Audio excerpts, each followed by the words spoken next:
Welcome back to the channel. My name is Matt, aka the True Prince of Pro, and today I'm here to review episode 21 of AAA TV on Fox in Mexico, aka week 2 of Noche De Los Grandes. Opening things up this week, we have a 5-way scramble as it's Joaquin Wilde versus Cruz del Toro versus Lince Dorado versus Mini Vikingo versus Octagon Jr.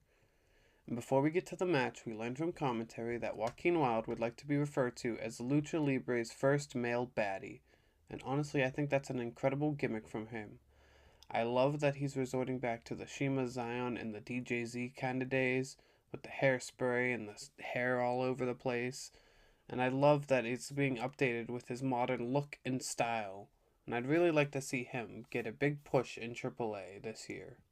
So the match starts off fast with the LWO taking over control of the ring and beating up Mini Vikingo.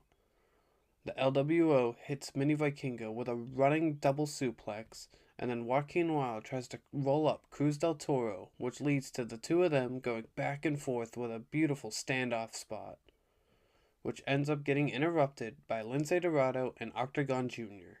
Octagon Jr. hits Lince Dorado with a corkscrew dive in the ring and then follows it up with a huge arm drag.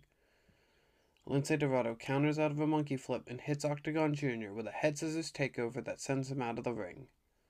Lince Dorado hits Mini Vikingo with a tilt-a-whirl backbreaker and follows that up with a lariat for a near fall. Mini Vikingo counters out of a move from Lince Dorado and hits him with a beautiful head scissors takeover that sends him out of the ring. Mini Vikingo flips off of Octagon Jr. and hits Joaquin Wilde with an arm drag, and then follows that up by hitting Octagon Jr. with a springboard Hurricane Rana off the top rope. Joaquin Wilde cuts off Mini Vikingo as he was going for a dive, and then he goes for a dive of his own but gets cut off by Octagon Jr., who kicks him in the face.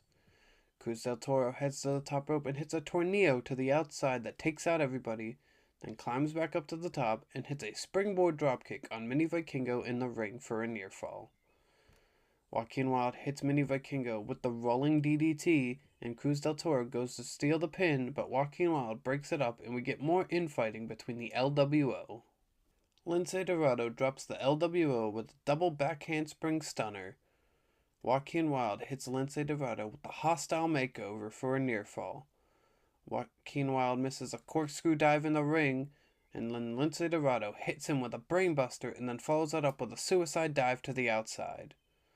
Lince Dorado heads back to the top rope and hits a shooting star press on Joaquin Wilde to pick up the win. Now, if the ending of that match felt a little weird, that's because during this match, Octagon Jr. got injured and they edited it out of the program, which I completely understand.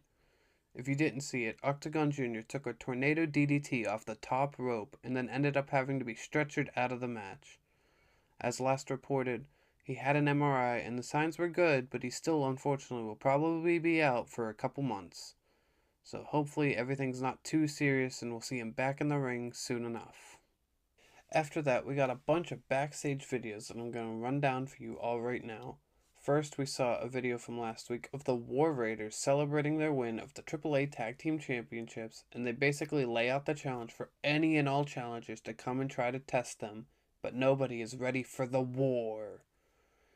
Then we see a video of El Hijo del Vikingo and the El Ojo faction celebrating backstage after last week's win and the AAA Latin American title.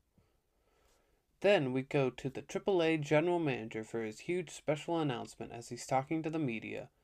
He announces the upcoming tour of Mexico that WWE is doing and says that on June 20th's event, Dominic Mysterio will be in attendance, and then he also says that Night 2's Triplemania will be main evented by the Mega Championship match. And lastly, we get a backstage video from El Grande Americano immediately after the Mask vs. Mask match, and he says that he couldn't have done this without all his friends and all of the people of Mexico backing him and supporting him, and he thanks everyone and tells them how much he loves and appreciates them. It's main event time as we have Bayley, Lola Vice, and La Catalina taking on Las Toxicas of Flammer, Lady Maravilla, and La Hedra, and trios action. The match starts off with La Catalina countering out of an armbar and hitting Lady Malavia with an arm drag and following that up with a running dropkick. La Catalina hits La Hedra with a running knee strike and tags in Lola Vice, who hits La Hedra with a lung blower and spin kick combo. Lola Vice hits La Hedra with rapid fire kicks and follows it up with multiple running hip attacks into the corner. Chaos breaks out as everyone gets in the ring, and Bayley, Lola Vice, and La Catalina hit Las Toxicas with a triple suplex. La Catalina hits a suicide dive to the outside onto Flammer, and Lola Vice hits Lady Malavia with a running seated senton off the apron, but that's when La Hedra throws Lola Vice into the steel steps, and Las Toxicas take control of the match as they beat down Lola Vice in the corner. Las Toxicas hit Lola Vice with the wishbone, and Flammer follows it up with a running Meteora. Flammer locks Lola Vice in a very interesting double chicken wing submission hold, but Lola Vice fights out of it and makes the tag to Bayley, who brings the fight to Las Toxicas. Bayley hits Lady Malavia with a stunner in the ropes and then follows it up with an elbow drop off the top for a near fall. Las Toxicas trap Bayley in the corner and pull her crotch first into the post as Flammer follows it up with a vicious dropkick. Bayley rolls through on Flammer and then hits her with a running knee strike and makes the tag to La Catalina, who hits Flammer with a moonsault off the top rope.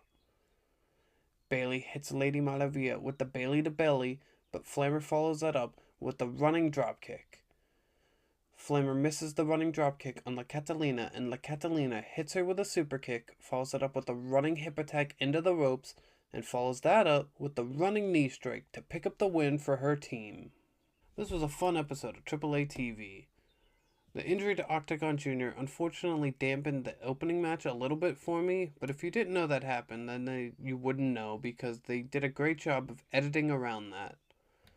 And the trios match was great, and I really loved the super team of Bayley, Lola Vice, and La Catalina. And I'm really looking forward to La Catalina eventually challenging Flammer for the Reina de Reinas Championship.